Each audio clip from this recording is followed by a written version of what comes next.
Сообраќајот на државните патишта се одвива во зимски услови по наместа влажни коловози. Снег врне на попова шапка кој во моментот не се задржува на коловозот, информираат од Автомотосојузот на Македонија.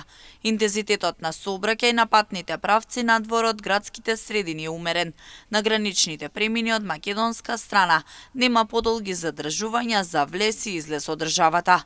Автомотосојузот на Македонија препорачува прилагодена брзина на движење, почитување на поставината, сообраќајна сигнализација и внимателно управување со возилата, особено на патишта низ котлините, речните долини и клисурите каде има можност од појава на одрони. Ова посебно се однесува за делниците Катланово, Велес, Маврово, Дибар, Струга, Виница, Берово и Кочани, Делчево.